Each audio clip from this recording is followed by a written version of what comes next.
Halo semuanya, PTT Harana Kaisar episode 584 sudah rilis nih. Tanpa banyak basa-basi, yuk langsung saja kita lanjutkan kisah serunya. Di episode sebelumnya, dalam pertarungan yang meledak antara Xiaoyan dan peri api abadi, kekuatan jari penusuk bintang milik Xiaoyan untuk pertama kalinya dipatahkan oleh teknik 100 api milik lawan. Namun di balik kekuatan dahsyat sang wanita, Xiaoyan menyadari ada sesuatu yang janggal. Ternyata, peri api abadi tidak menelan api karena ambisi atau keinginan, melainkan karena keterpaksaan untuk bertahan hidup. Melalui teknik jiwanya, Xiaoyan mampu menyingkap sisi rapuh sang peri api abadi, bahkan menawarkan bantuan melalui kekuatan penyeimbang miliknya. Pertarungan yang semula penuh bahaya perlahan berubah menjadi titik pengakuan dan kepercayaan. Dalam keheningan itu, peri api abadi akhirnya menyerahkan tangannya kepada Xiaoyan. Sebuah desahan manja terdengar, dan dalam sekejap, Ye Beijing telah berdiri di hadapan mereka berdua. Wajahnya cemberut, terlihat tidak senang.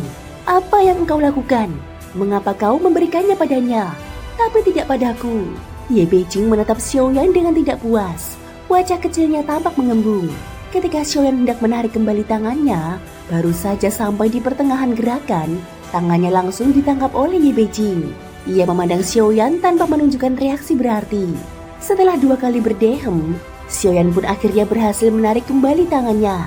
Ye Beijing tetap berdiri di samping, menyimpan kekesalan dalam diam. "Sudah lama tidak bertemu, Ye Beijing. Kamu benar-benar tidak berubah sedikit pun. Setelah bertahun-tahun berlalu, kamu masih saja berputar-putar di sekitar para pria." Ucapan itu keluar dari bibir peri api abadi. Tampak jelas bahwa mereka saling mengenal. Xiaoyan pun tidak merasa heran. Baik itu peri api abadi maupun Ye Beijing, keduanya adalah eksistensi yang telah hidup selama ribuan bahkan jutaan tahun. Saling mengenal atau pernah memiliki persinggungan satu sama lain di masa lampau adalah hal yang wajar bagi para makhluk sekuat mereka. Apalagi keduanya adalah sosok tua dari masa kuno yang pernah menyaksikan jatuh bangunnya berbagai dunia. Ye Beijing lalu mengatakan, "Apa yang engkau kejar adalah jalan api, sedangkan aku mengejar jalan hasrat. Namun sepertinya jalur api yang engkau tempuh tidak terlalu stabil, bukan?" Ye Beijing menyuarakan pendapatnya. Meskipun di permukaan keduanya tampak rukun, namun entah mengapa suasana di antara mereka tetap terasa tidak nyaman. Ketegangan halus menyelimuti pembicaraan itu. Peri api abadi membalas dengan senyuman samar. "Lalu jalan keinginanmu itu, apa bedanya dengan jalanku? Sama-sama tak bisa dihentikan, bukan?" Pertukaran kata antara keduanya pun berakhir sampai di situ. Tidak ada dendam yang dalam, hanya jalan yang berbeda. Peri api abadi kembali mengalihkan pandangannya kepada Xiaoyan. Dia berkata, "Kakak, kekuatan apa yang kau salurkan ke dalam tubuhku tadi? Aku bahkan tak memiliki metode penyeimbang. Namun hanya dalam sekejap, api yang selama ini menggila dalam tubuhku mendadak menjadi tenang." Peri api abadi berbicara lembut.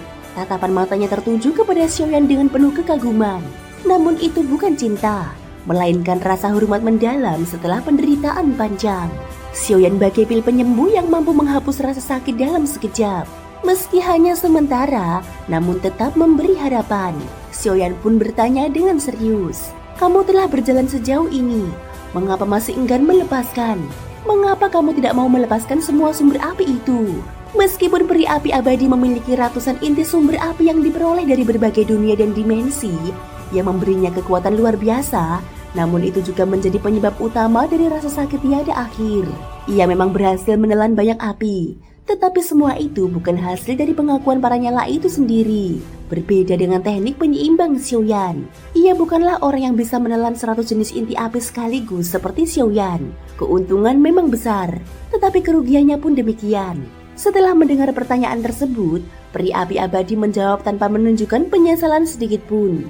"Aku sudah terbiasa dengan rasa sakit ini, tapi memang semakin lama, nafsu rakus dari api itu semakin besar. Aku pun tidak punya pilihan selain terus menelan. Memang, terkadang aku merasa seolah-olah diriku telah dikendalikan olehnya." Mendengar itu, Xiaoyan sedikit merasa lega. Ternyata masih ada kesadaran dalam diri perempuan ini. Itu sudah cukup baik. Ia lebih memilih menjadikan makhluk kuat seperti ini sebagai sekutu daripada sebagai musuh. Xiaoyan menatapnya dalam-dalam, lalu bertanya dengan ekspresi serius, "Jika aku memintamu untuk melepaskan semua inti api itu, apakah kamu bersedia?" "Jika kamu bersedia, Aku bisa mencobanya untuk membantumu. Namun begitu kalimat itu keluar, mata peri api abadi langsung berubah. Sorotnya kini penuh amarah dan kecurigaan. Jika kau mengincar apiku, aku tahu kau pun ingin menelanku. Nada suaranya berubah dingin, disertai aura membunuh. Kepercayaan yang tadi muncul seketika lenyap. Xiaoyan mengernyit, sementara Ye Beijing hanya menghela nafas panjang. Ia sudah menduga reaksi ini. Jika dia benar-benar melepaskan semua inti api itu, maka memang rasa sakit akan lenyap. Tapi dia sendiri juga mungkin akan ikut lenyap. Ye Beijing pun menambahkan satu kalimat. Tampak seperti sedang membangun hubungan baik dengan Xiaoyan. Jadi, apakah kau benar-benar tidak bisa melepaskan keinginan untuk menelan api pemusnah ini? Tanya Xiaoyan dengan tatapan tajam. Jika peri api abadi tidak bisa dijadikan sekutu, maka tidak ada pilihan lain selain menjadikannya musuh. Api ini adalah api peringat pertama dari Sensi, dan ia tidak akan membiarkannya jatuh ke tangan orang lain. Peri api abadi pun ragu. Ia tidak segera menjawab. Ada keraguan yang tampak jelas di dalam matanya. Api ini bisa aku berikan padamu, tapi kau harus memberitahuku dari mana asal kekuatan yang barusan itu. Ia membuka persyaratan. Suaranya tegas. Xiaoyan mengerutkan dahi. Sepertinya kekuatan yang ia tunjukkan membuat lawan mulai mencoba menekan dan menuntut. Teknik si Chen Sulingju adalah rahasia miliknya. Tidak mungkin ia mengungkapkannya begitu saja. Meskipun kau memiliki 100 jenis api, tapi apa gunanya? Api sejati pemusnah ini milik Sensi.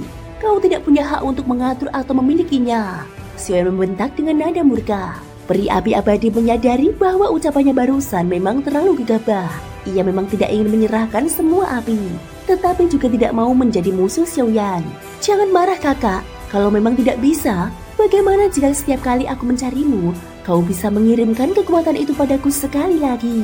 Nada bicara peri api abadi melembut.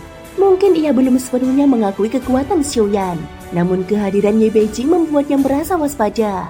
Jika harus bertarung dengan Xiaoyan, kemungkinan besar hasilnya akan merugikannya sendiri.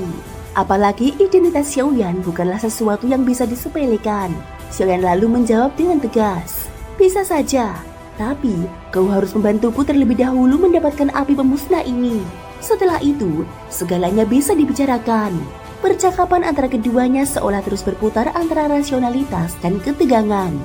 Masing-masing menyimpan niat dan pertimbangan. Peri api abadi tampaknya memutuskan untuk tidak merebut api ini dengan paksa. Sedangkan Xiaoyan sendiri tidak berniat menciptakan musuh baru.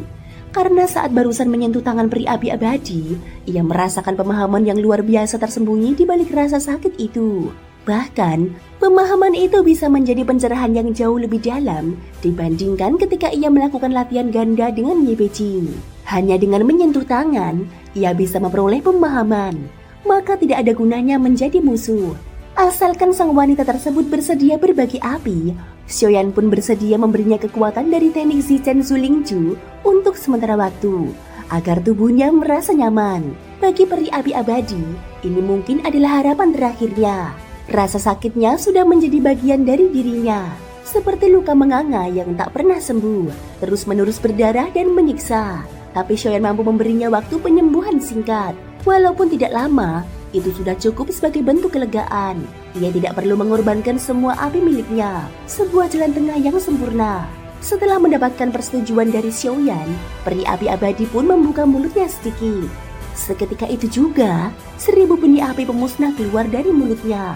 Seperti yang telah diduga Xiaoyan sebelumnya, kunci menuju api sejati pemusnah adalah benih-benih apinya. Melihat benih api itu di hadapannya, Xiaoyan pun menghitung. Di dalam tubuhnya kini telah tersimpan lebih dari 1000 benih api pemusnah, ditambah 200 benih yang diperoleh dari klan Jin, serta sumbangan dari Ji Xiaoyun dan King Teng. Secara total, Xiaoyan kini memiliki 1400 benih api pemusnah, jumlah yang bahkan melebihi milik peri api abadi. Perbedaannya sudah tidak besar lagi.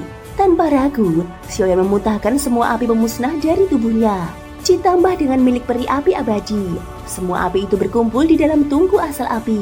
Sebelum Xiaoyan bisa bertindak lebih jauh, ribuan api pemusnah itu langsung bergerak dan mengalir menuju titik pusat dari tungku tersebut. Api pemusnah adalah kunci untuk membuka jalan menuju api asal sejati. Api pemusnah sejati belum muncul, namun kekuatan destruktif telah mulai menyebar dari pusat tungku. Semua mata tertuju ke sana, menyaksikan detik-detik kemunculan inti sejati. Api asal akan segera muncul. Kekuatan dari dalamnya luar biasa. Apakah engkau mampu mendapatkannya atau tidak? Itu bergantung pada kemampuanmu. Peri api abadi berkata pelan. Setelah itu, tubuhnya segera bergerak dan mundur keluar dari tungku tersebut. Thank you guys sudah mendengarkan ceritaku di episode kali ini sampai akhir. Ikutin terus kelanjutan episode berikutnya ya. Mohon dukungannya dengan cara like, subscribe, dan komennya. Serta jangan lupa hype ya. Semoga hari kalian menyenangkan. Sampai jumpa dan bye-bye.